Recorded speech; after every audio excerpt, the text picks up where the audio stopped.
Hey Thank everyone, you. welcome to the final session of the ODSA track at the Tech Summit.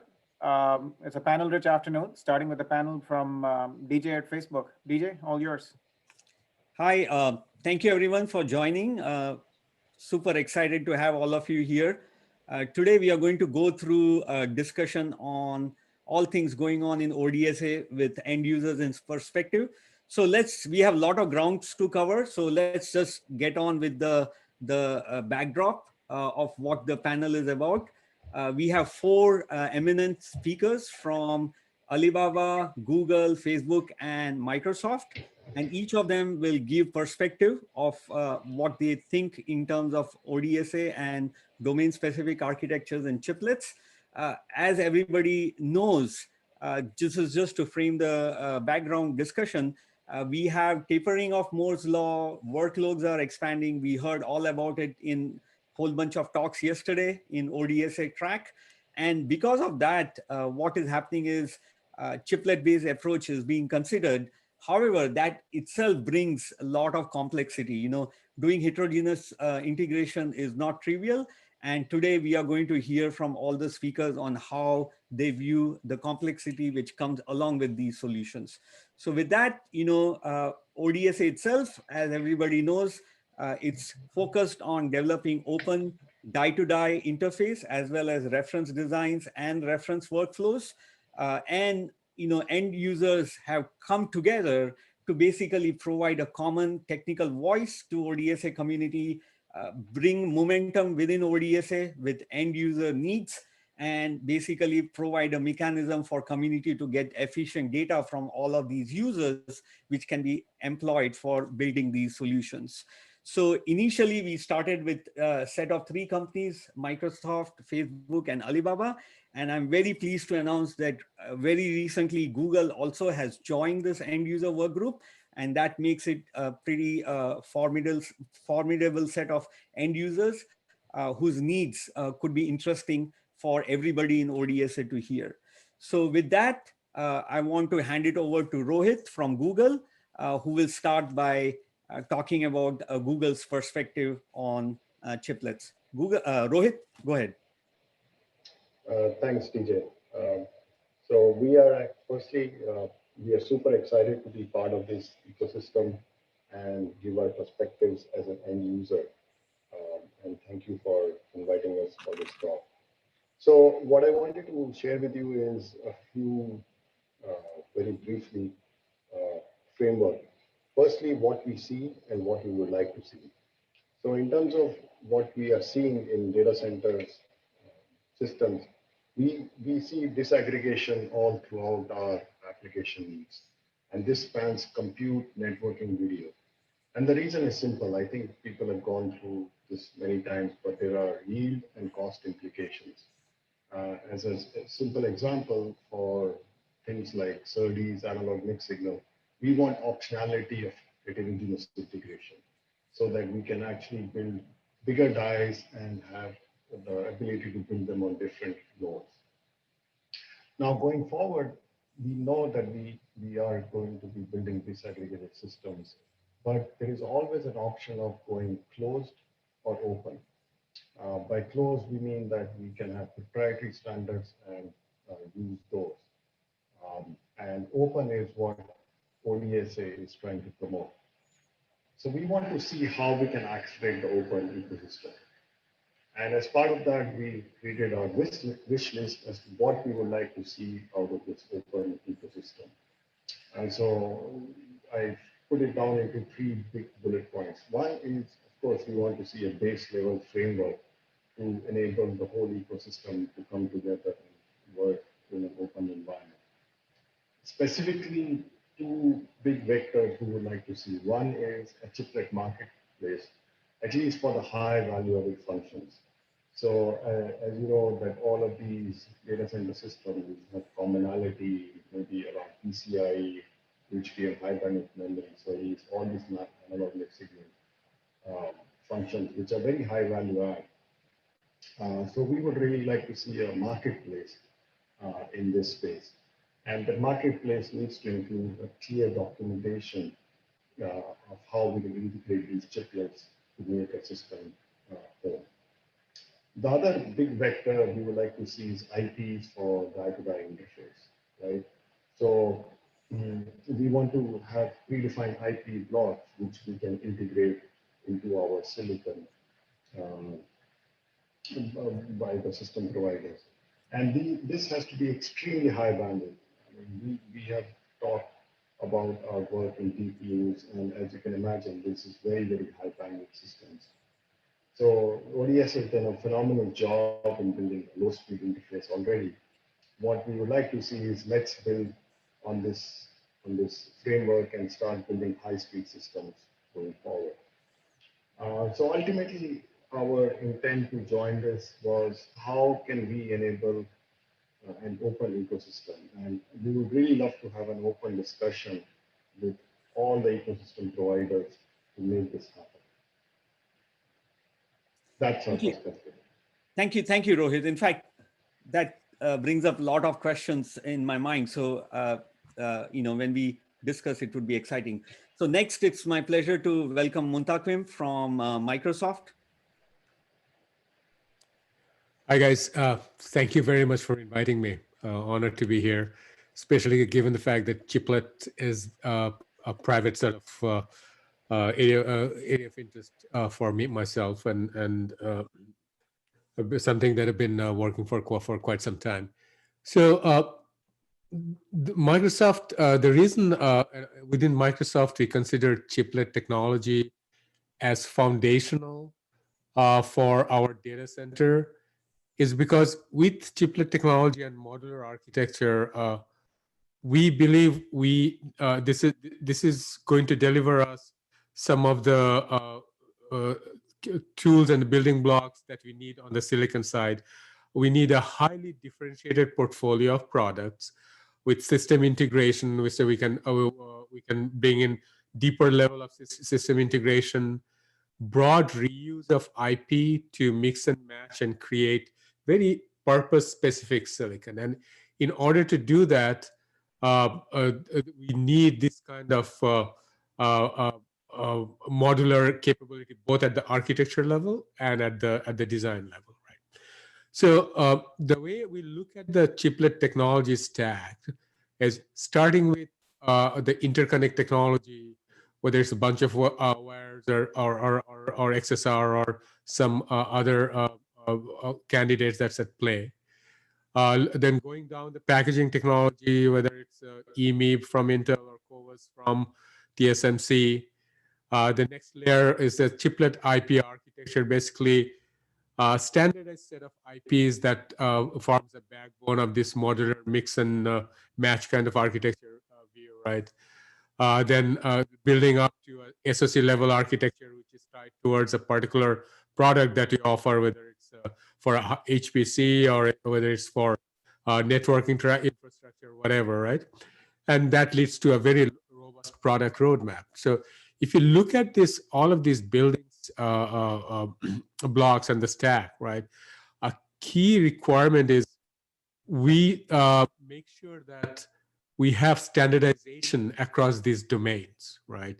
Whether it's interconnect technology or whether it's packaging technology, or even the interface of the IP architecture. And that's where ODSA comes into play, because we want to work with ODSA, with like-minded partners, to make sure that there's an industry-wide standardization of these building blocks and how we collect them up. So that I think the single value, key value proposition that the ODSA builds. And in this slide, I'm just showing you the next level of thinking and the different blocks that we want to bring into play, how they stack up and get into building these specific products. And obviously, apart from the rich diversity of product that you get, there's a very strong financial incentive to go down the chiplet path, and that has to do with yield, TTM, and all the other value proposition that chiplet technology brings into it. So net within Microsoft, within the hardware roadmap that we have, chiplet is a key value proposition, chiplet architecture, and you also firmly believe that standardization is what is needed for us to be able to deliver the kind of diversified product portfolio that you need. So, thank you. Thank you, Muntaquim, for that. And next up, we have Dee from Alibaba. Please go ahead, Dee. Oh, thank you. Thank you for having me here. So as an end user, we think that the memory architecture needs to evolve. And first of all is the decoupling of CPU and memory. So the decoupling of CPU and memory through a cache coherent interface. By doing this, so we are no longer limited to a fixed ratio between virtual CPUs and memories. So when we are creating a cloud instance, for example, then we can have we can offer more flexibilities to our cloud customers and also less memory fragmentations. So that's the first step.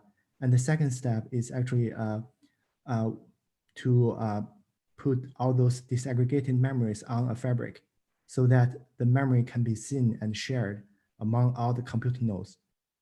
So by doing this, we break the boundary of the physical servers so that we can achieve better utilizations of the memories. And also, more importantly, for the distributed workload, shared memory means less overall memory footprint. So we think like the memory expansion can be achieved in the form of hot pluggable memory modules. And to build those memory modules, we think we would use the chiplets solutions. For example, the chiplet solution offer a coherent interface, a fabric interface, and also it has multiple types of memory media and memory controllers, and a programmable silicon inside the memory module to serve as a near memory computing. Thank you, Dee. Yeah, we heard a lot on near data computing as a big trend. So this is exciting. Thank you for sharing that. And next we have Kevin Drucker from Facebook. So I'd like to talk about some of the trends in data center systems that are relevant to ODSA, and specifically the domain-specific accelerators. There are workloads that run reasonably efficiently on x86 or general purpose compute. There are workloads that run reasonably efficient on GPU compute. However, even if you had infinite money, infinite number of servers, there is not infinite power available in the world. Domain-specific accelerators provide an opportunity to more efficiently utilize the power that's available, improve on system resource system resource efficiency, and achieve workload consolidations and server consolidation that has significant impact in terms of meeting the available power envelopes in data centers. This is quite important to Facebook as we continue to grow. The ability to have more efficient utilization of the available power is pretty key. In terms of other trends, we see system component aggregation, things like co-packaged optics, or which was hinted at by Mutha, and along with stack and solution disaggregation. The ability to independently scale your solution composites or compute, storage, networking, et cetera, is a common trend leading to disaggregated service models also. What we'd like to see in terms of our wish lists within the domain-specific acceleration community, and specifically the ODSA community, an ecosystem with power, performance area optimized chiplets, pretty much the best process selection for a given application embodied within a chiplet.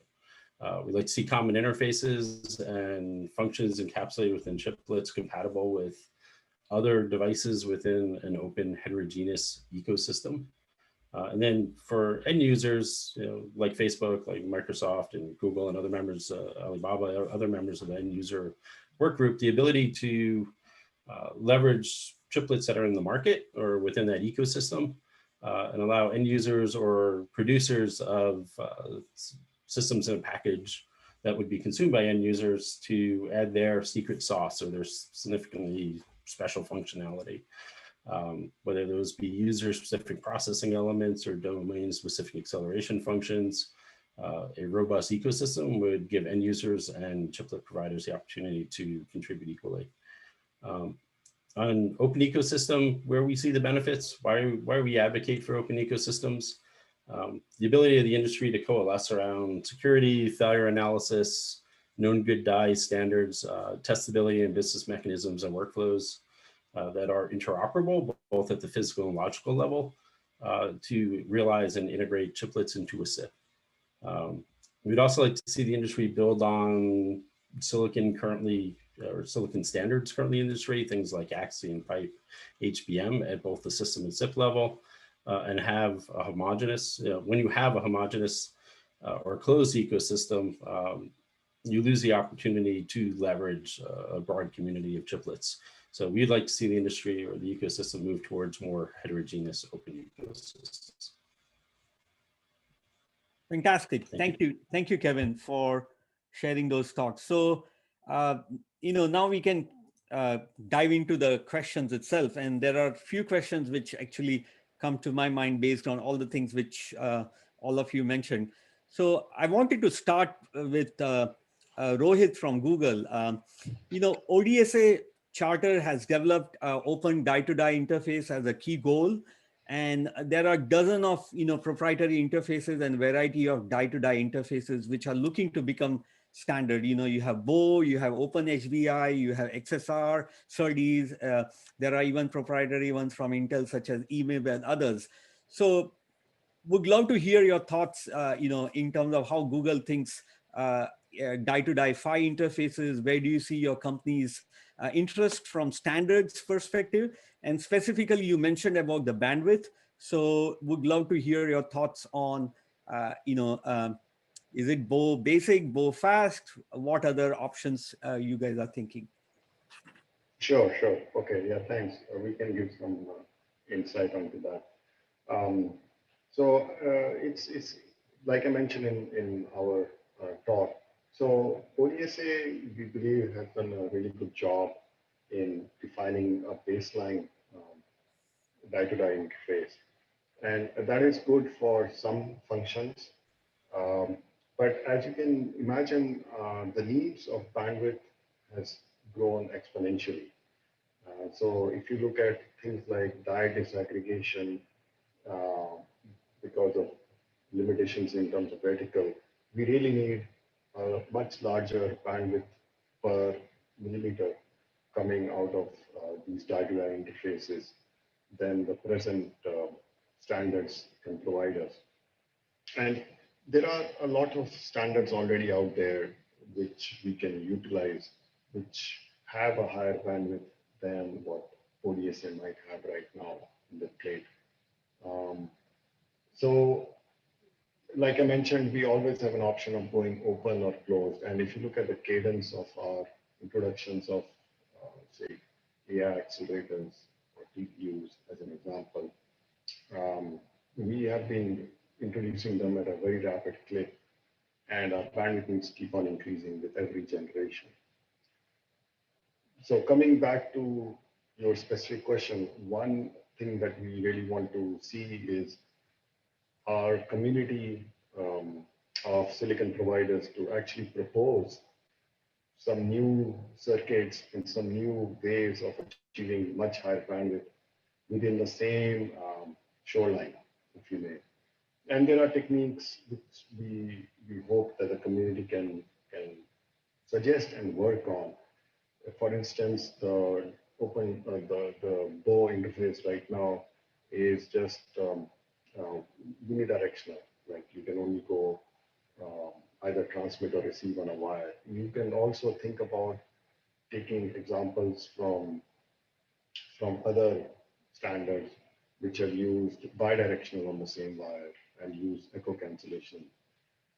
So I'm just giving you some examples, and I would love to hear from the silicon community as to how they can achieve this and what are the things which is holding them back. Awesome, thanks. So Rohit, thank you for sharing those insights. You mentioned that some of the bandwidth requirements from Google perspective might be higher than what a Bow type of standard is pursuing. So do you have any kind of numbers to share with the community in terms of what makes sense? Because we do have a Bow spec 1.0 going to be released in less than a month. And it has Bow Basic and Bow Fast. And what I'm hearing is you think that that may not be enough for some of the applications which Google has? Yeah, I'm not at liberty to share the exact numbers right now, but we can actually get into details with the interested parties if they want to reach out to us and they have innovative ideas to achieve those. Awesome, awesome. Thank you, Rohit. And Dee, the same question from Alibaba's perspective. You mentioned about memory fabric and basically having a need for near data computing to accelerate the workloads. So do you have any thoughts in terms of how Alibaba looks at the standards which are emerging out of ODSA or any other space? And what's the view from your company perspective on where the die-to-die interface makes sense for Alibaba? Yeah, of course.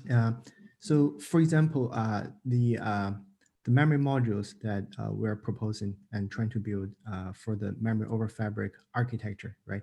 So, so we want the memory module to involve, to support multiple types of memory medias so that we can do a memory tiering within the memory module. So, so the different types of memory media, most likely the media and also the media controllers, most likely they're coming from different vendors, right? And also you mentioned the near memory computing done by a programmable silicon. So the from the programmable silicon to the different types of memory media. So most likely it's going to be different types of die-to-die interface. So if we can unify and also open the die-to-die interfaces, that's going to help to greatly reduce the complexity to build such a system. And also to unify the die-to-die interfaces for this case also helps the product iterations. Like the memory media can evolve, but we keep the same interfaces in the future. So ODSA is working on Open HBI interface. Do you think something like that could be of interest in terms of combining memory with an accelerator to provide processing, near data processing? Of course, yes. So for the Open HBI, I think we want increase the sorry. So we want to increase the diversity of the memory media, so that we can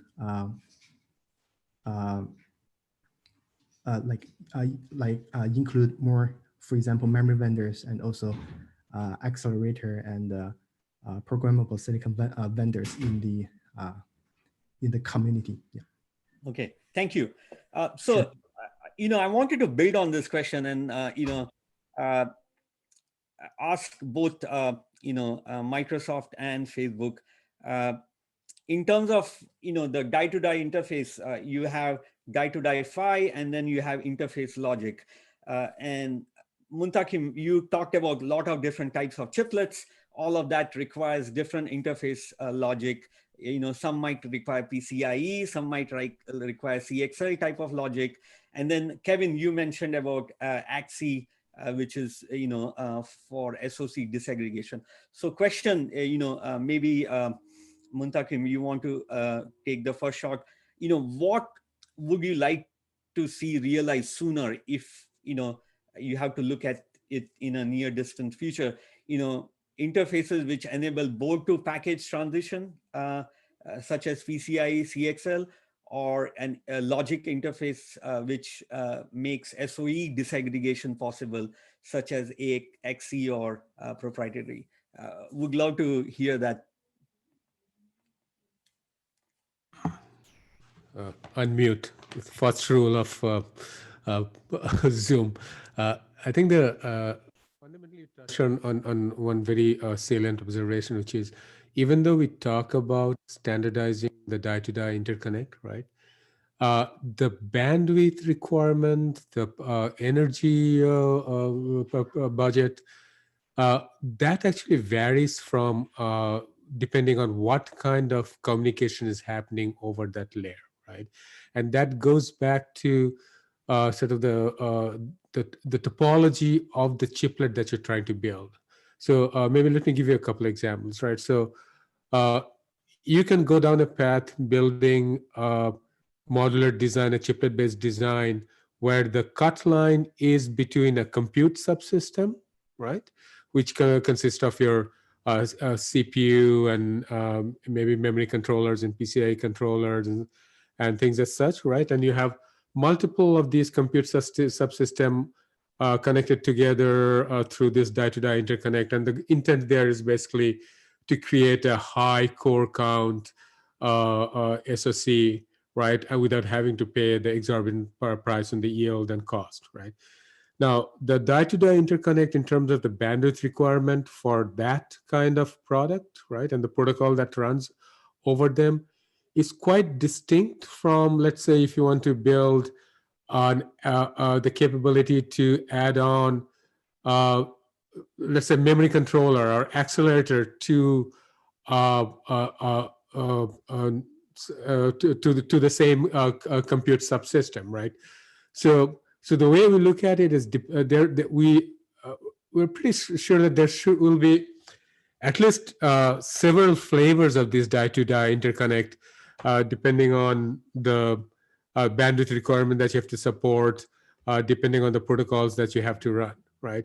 So on one hand, you can argue whether this is, whether XSR or a bunch of wires, a BOW or other standards that sort of maps into the high bandwidth, low energy kind of short distance kind of interconnect versus something that goes through the substrate for IO segregation or memory disaggregation or whatever, right? So I think both are important. Now, short term, I think that very much is tied to the both tactical and strategic aspect of the customer that you're talking about or the corporation that you're talking about. From a Microsoft perspective, certainly we are interested in building or in helping our partners build SoCs that bring differentiation, both in terms of interesting IPs that you attach to the compute subsystem, or basically an aggregation of more cores or more channels or HBM and other technologies, right? So from our perspective, any the die-to-die interconnect that brings those capabilities on over the next generation or so are the one that you're interested in, but the story might be different for other corporations. Right. No, it makes sense. Thanks for sharing that thought process. So Kevin, the same question to you. You did mention in your presentation on interest or, Facebook looking at AXE and other interfaces. So just curious, do you see the first use cases propelled by board to package transition or SOC to system and package transition? What are your thought process, and what kind of logic interface would get attached to the die-to-die interface in near future? So chiplets enable a couple different use models, refined application or SIP-spine application, and a few different use models where we're disaggregating an SoC or disaggregating die. The ability to bridge between the SoC level or interfaces, which traditionally are AXE fabrics or AXE bus-based. Having an interface that can seamlessly bridge between the chiplets with limited IP changes at the chiplet level would be encouraged. Where we're doing system integration, we have opportunities with co-packaged optics, for example, taking your optical modules and your switch silicon and co-packaging in a single SIP stands to provide significant power improvements. The interfaces that are necessary to successfully integrate will most likely be specific to those devices. So we have system aggregation, die disaggregation, and then the other use cases where we want to bridge between chiplets from multiple providers. I do agree with Muntaquim and the other speakers that there is likely to be a need for various bus widths, various speeds, etc. I think what's key is to build upon what the industry already has today, rather than going down a path where we're defining new link layers and new communication protocols. The ease of integration goes up significantly when we have non-compatible or new interfaces. Awesome. Thanks, Kevin. So, I wanted to kind of up-level the discussion a little bit and learn from all of you in terms of what kind of applications, computational workloads, chiplets, your companies or you think make sense, especially in light of marketplace, etc., which Rohit talked about and others talked about as well. So I wanted to start with Google. And Rohit, can you share with the community on some of the killer applications or computational workloads that you might think somebody like Google may deploy for chiplet-based domain-specific architectures? Google has, fourth generation TPUs, which are ASICs, which they just, I guess, announced in end of July this year. So just curious, how they view internally, progress on something like ASIC versus, some workloads which might require domain-specific architectures based on chiplets. Okay, yeah, that's an interesting question, BJ. We talk a lot about this. There are always choices of going towards monolithic versus chiplet-based systems, right? The few vectors that we always think about, if you look at some of the workloads like the TPU workloads and even in fact the networking workloads, there is always a requirement for high-speed interconnects. And these high-speed interconnects are not very amenable to the logic nodes that the other parts of the system require. Like the compute system really would benefit from going down the Moore's law, even though Moore's law is slowing down, but we would love to keep going down to 1 nanometer, if you may.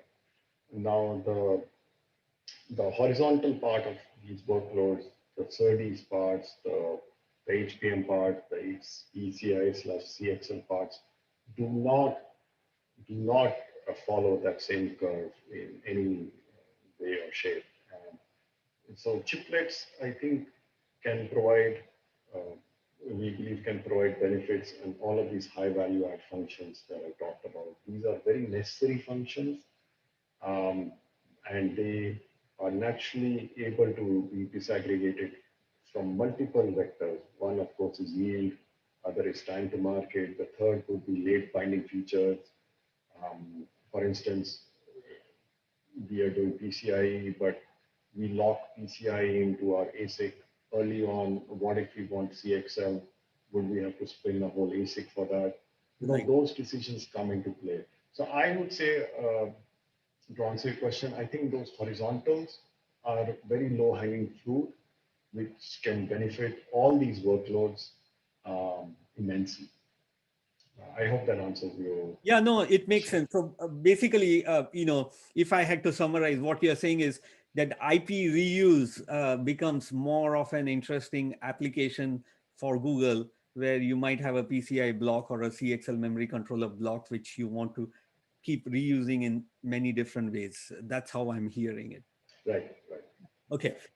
So, similar question for D. Again, you talked about memory fabrics. So would love to know, what kind of computational workloads does Alibaba look at? Obviously, Alibaba has a massive e-commerce business, so it could be an interesting, thought process, which if you can share with us in terms of how you guys go and look at, providing solutions for your unique use cases. Yeah, of course. Yeah. So we think that the memory over fabric, or the shared and pooled memory architecture is very useful for both cloud computing and also for the large for the databases that require large memory capacity. So I mentioned about the memory module that we're trying to build. So it's going to have, for example, a cache coherent interface and also a fabric interface. And it supports multiple types of memory media. So it's going to be a very complex system.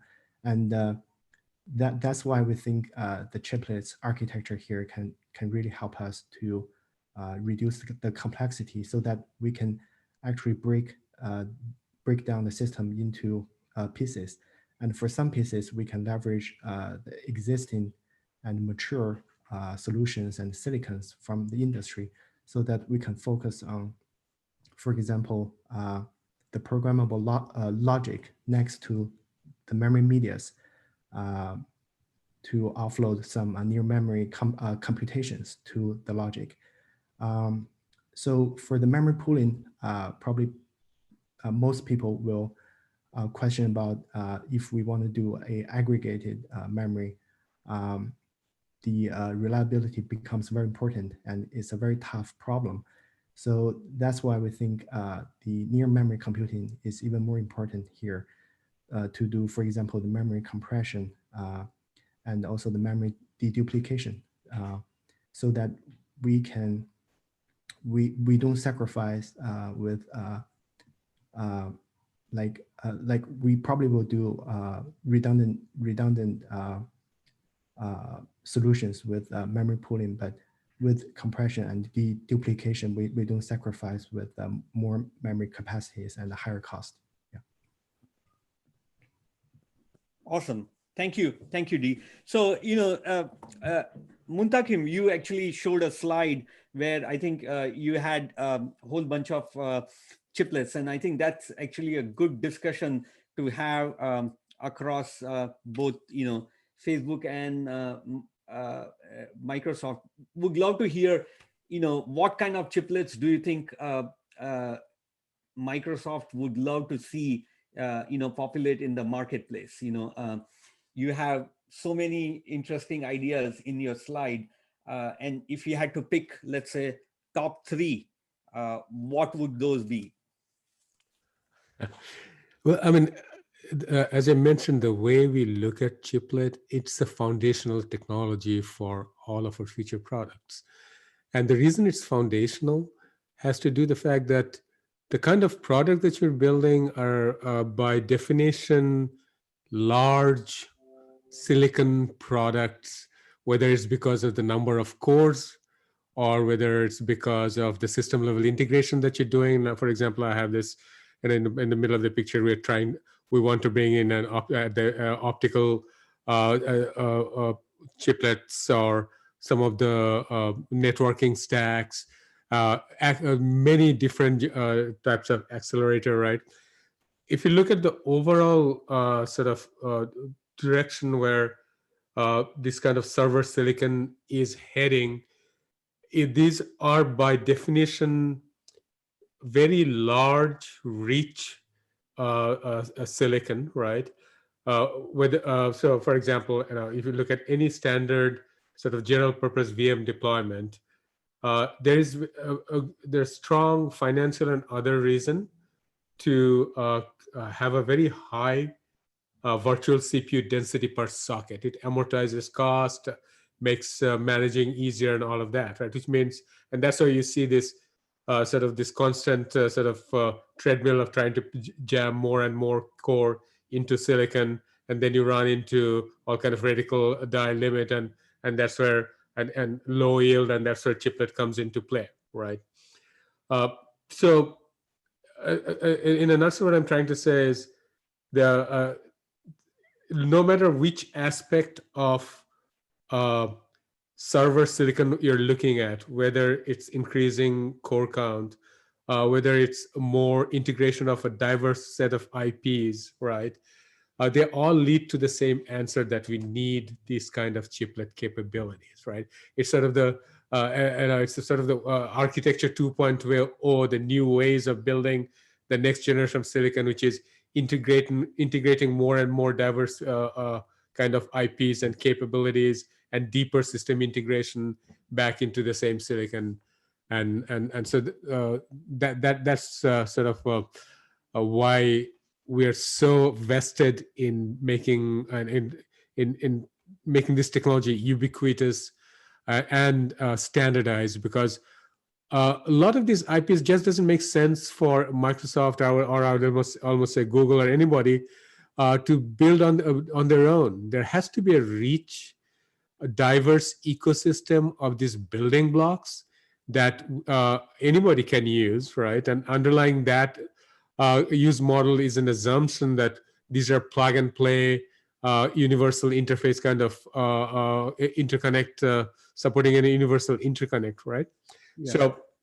So all of that sort of ties back to this vision of we need a rich IP subsystem, we need differentiation, and therefore a large, rich library of IPs, and you need this capability to build products that have that inherent mix and match, or rather inherent differentiation for the Azure segment that I'm going after. You know, storage might have a different requirement from, let's say, general purpose VM, from let's say a serverless function services, right? But underlying all of that, there are some building blocks that are common. You know, there will be a core compute subsystem that's common. There's a memory IO subsystem that's common, but each of these will require something extra, right? So rather than trying to build a superset SoC that caters to all of these, right? We believe that chiplet and technology will enable us to actually quickly assemble the kind of purpose-built SoC that we need for the different services that we offer. Right. Yeah, I think the issue though becomes often it's a catch-22, right? We would like Santa to fill all these chiplets in our Christmas gift bag coming this year, right? But industry always has to prioritize in terms of where to put the initial focus. So I think this is where an end user work group like this, with all the 4 big consumers of chiplets, can come together and provide direction to the community in terms of, hey, these are the things, building blocks, which we would love to have.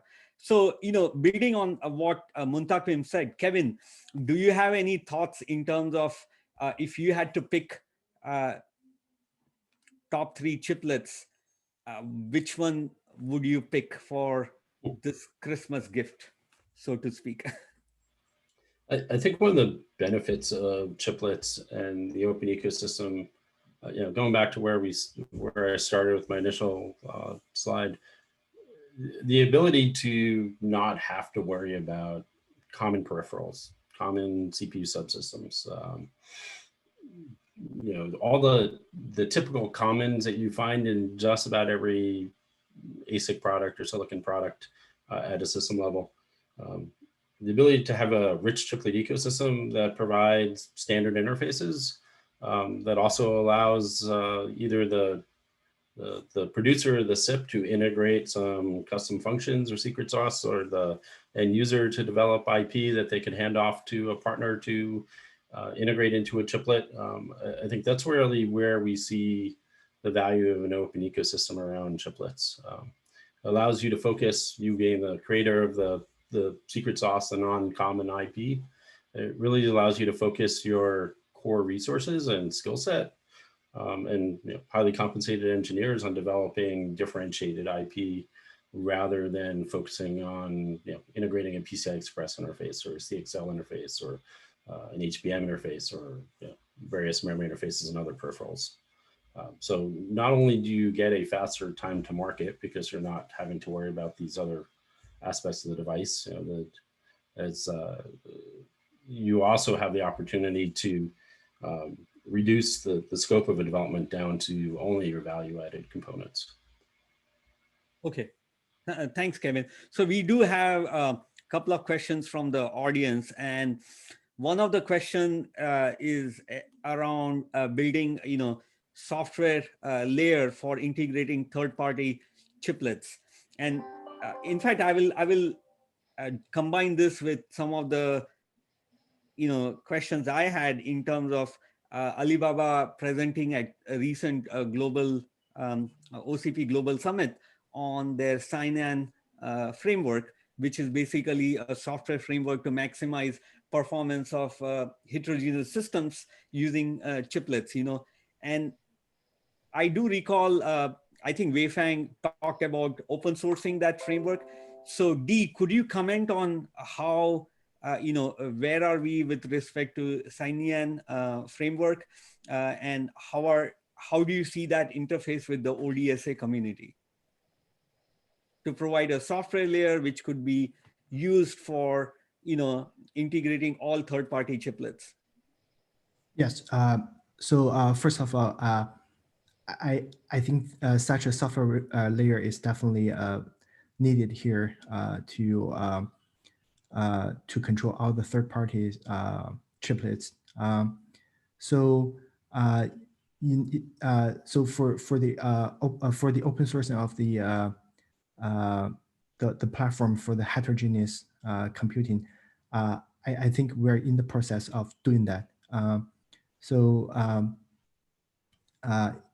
Yes. So on this front, Alibaba is very open to the community. Yes. Okay. So is Alibaba on track to open source the Sign-In framework this year? I believe so. Yes. Okay. So I will get the details from Wei Feng, but I believe so. Okay. Thank you. So we do have another interesting question from audience, and I'll start with the question and then I'll open it up to whoever wants to take a shot at it. But, like we talked about Catch-22 a few minutes back, audience would love to, this question is actually from Ali, and he would love to have some concrete examples which end users can give where they can show that they are investing in building these building blocks and developing this ecosystem. So this question, basically, I want to ask all of you. Let's start with Google. Rohit, can you give some concrete examples where Google is investing to build these building blocks for our audience? Yeah, I loved your Christmas wish list comment, DJ. So actually, that would be something I would kind of ask the community to build, right? So, like I mentioned in my slide, we always have an option of going closed versus open. And what we would like to do is for the community to build this, our partners to build this building blocks. We can always build these building blocks ourselves and continue to do them as usual, or we can ask some ASIC providers to build those for us. What we really want is for you guys to come up and say, okay, this is what we need from the end users, which will help us build these building blocks ourselves. And so yeah. I would actually say it's a circular thing. It is us asking the community and asking them what prevents them from doing this. Yeah, I think this is again, it's like a catch-22. Somebody has to catalyze the whole process, right? Because there is upfront investment required, and if somebody builds, they may not be sure that customers will come, right? If you build, they shall come may not be true. And I think that's the hesitation from the community perspective, that they don't want to take that, first step unless there is some signaling available from this end users that yes, we are also putting skin in the game. So this is actually a kind of a tricky question, but I think we should stay on this point for a little bit, and maybe perhaps I would love to hear from Muntaquim, and is Microsoft doing something to invest in building this community or building some building blocks? It could be closed, it could be open, it doesn't matter, but with some signal, people can get confidence that yes, we can go down the same path because there is an interest. Good question, and let me try to provide a crisp answer without having the betraying the Microsoft trust, right? So first of all, as I mentioned, right, when I said Microsoft really believes that the chiplet technology is foundational for the future of the server silicon industry, it's we're if you subscribe to that worldview, it sort of logically follows that we're doing something about it. Part of it is having this conversation with like-minded folks to create that industry traction towards standardization, towards a common mode building blocks, right? Now, the way I would approach it is to some extent mimicking what Rohit had said, right? Where are the first order where are the low-hanging fruits if I want to go down the modular architecture, right? And again, it's not sacred.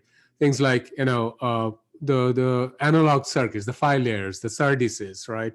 Things that are very hard to port from one process node to the next process node, right? And often the returns are very marginal, right? The only reason you do that is because you have a monolithic chip and you need to do that, right? And in most cases, we actually, the silicon builders actually, those IPs, let's say a PHY IP, they will get from parts like Synopsys or Cadence, whoever, right? So I would say if I was looking in my two-user analogy, right, looking in my Christmas sock, right, I would love to see those building blocks that need to be stable by definition when I'm talking about building SoCs, right?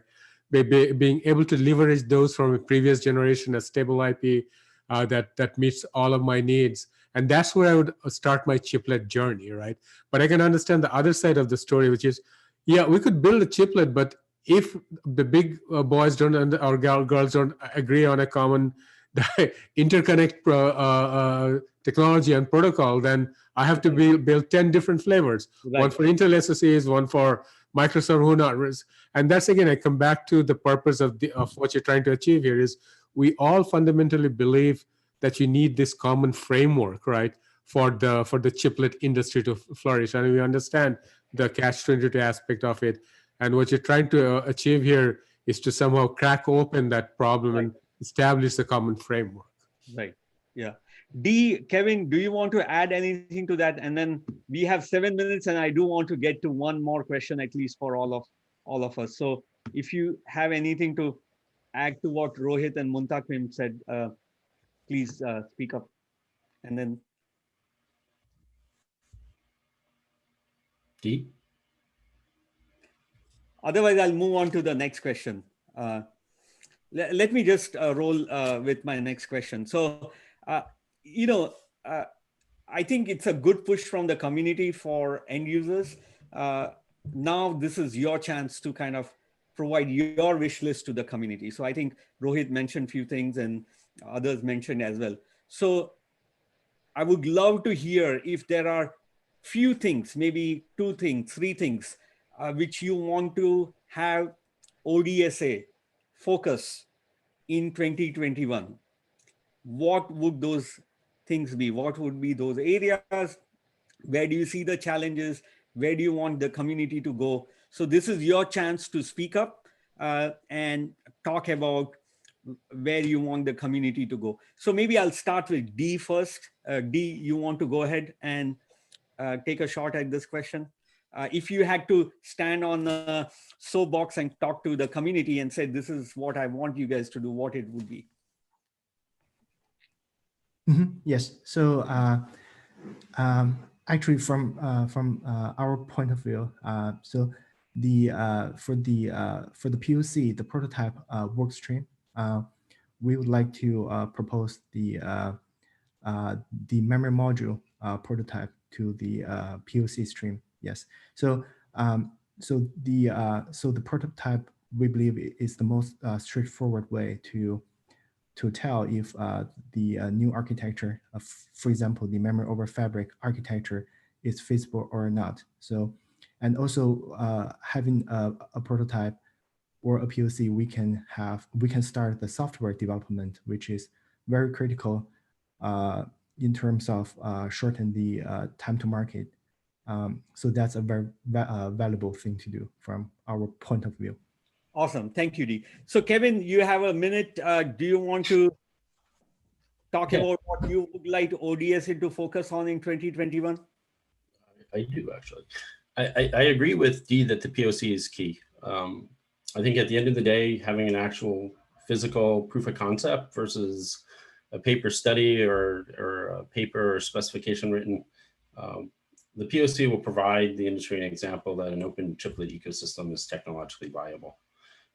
I also think that the POC will demonstrate that multi-company collaboration can actually yield a viable product, which spans the SIP and the embedded firmware and the application level APIs that we're developing as part of the POC.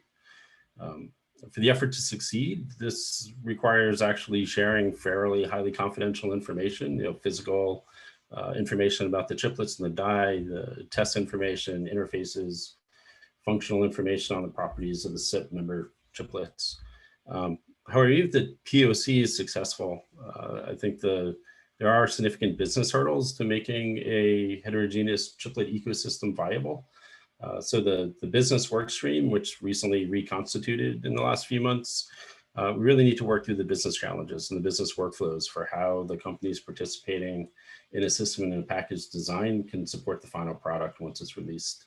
That would mean successfully assembling and testing SIP products and having testability standards, having agreements that allow the performing root cause analysis on failures without having to litigate them. And in my mind, the successful fleshing out of the business work stream will be a key indicator of the future success of the ecosystem. I think finally, the end user group, which, DJ, you had an enormous amount of impact in pulling together. I think a concept is not really grounded in customer pull will have challenges getting off the ground. The end user group, as constituted, provides a consumer for the output of the ODSA ecosystem, and is a pretty key element to the future success of ODSA. So while I think all the work streams that are in flight have enormous opportunity to impact the industry, the POC, the end user and business work streams, I believe in 2021 will be key to the success of the ecosystem. Thank you, Kevin. So basically you're saying we have much work to get done, all of us, we should get to work. Same question for Muntaquim. Do you want to summarize in a minute or less quickly, what ODSA should focus on in 2021? And then we'll end with Rohit, and then I'll have closing comments. Yeah, for the sake of time, I'll just say two things. The standardization around the interconnect. And one thing we didn't talk about is just packaging technology, which is going to be pretty fundamental to the whole chip. We have a next panel coming up from 4 to 5, which will be talking about that. Yeah. Yeah, so I'll stop there. Those are the two things. Okay. And how about you, Rohit? I think everybody has spoken already about those things, so I don't have anything new to add to it. Awesome. And, from my side, I everybody mentioned about chiplets and things which have to be real. Having a bow test chip, which is functional, which proves the performance and demonstrates the viability makes the risk, completely out of the interface. So with that, I think we all heard it loud and clear from everyone. We all have much work to do, end users and everybody else.